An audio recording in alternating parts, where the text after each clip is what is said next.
Anyone who's been to Portsmouth, New Hampshire loves Portsmouth, New Hampshire. I've been coming to this city just about my whole life, and it's one of the most pleasant places to be. No matter how many times I come to this city, there's always something to find, to discover, to explore. Oh my gosh, I wasn't expecting you. Hi.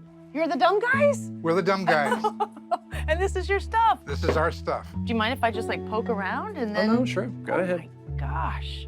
That's what it's for. This isn't as dumb as I thought. There's actually nothing really dumb about any of this. Well, it depends on your gender. So we didn't put a dash in the flag deliberately because if you're a guy, you go, well, it's a museum of dumb guy stuff. Okay. But if you're a woman, it's a museum of dumb guys stuff. So every museum has a mission statement. What is your mission statement? How do you describe this to people? If I had to, it's just the joy of making things and having, we like kids to come in. In fact, we have giveaways for kids. And we like just like sharing. That's what we do it for. We don't really have any other purpose. Yeah, a lot of them started with World War II because that's another interest of mine.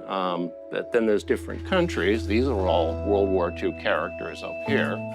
Again, you're looking for the most visually interesting. So those are characters from all around the world. Oh, so they're not wearing what they came with in the package? No, I take them all apart and I redress them. I take all the buttons and the snaps off and I sew them back on.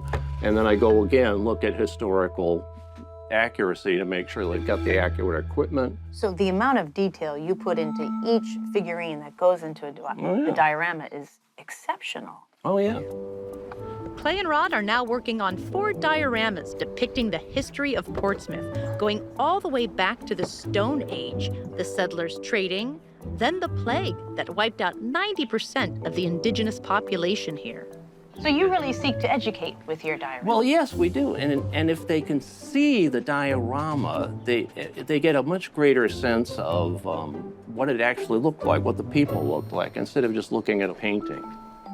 And speaking of painting, Clay and Rod put me to work, embellishing the barrels of gunpowder for the outdoor diorama. Can I just tell you my story? Because I have a story here. Oh, sure. So I've walked by here many times. And then I saw the sign, Museum of Dumb Guy Stuff, and there was like, here, check out more stuff in the basement. And I was like, that's where I stop. You know, as a woman, am I gonna be able to get out of there? City right? girl. Right.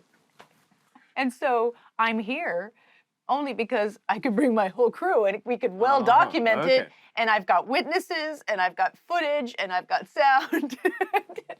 And I was like, yeah, okay, we can come down into the basement.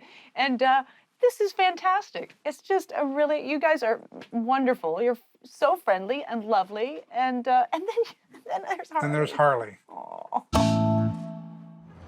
I love museums, from like small and quirky to large and established. Now for more of what I did, click here for the full episode and here to subscribe. Now that I'm older, when I go to a museum, I read everything, every plaque, every wall where they describe what the exhibit is, and it drives my children nuts because I'm like a reader and they just like want to breeze through very quickly. But low and slow, that's my speed in a museum.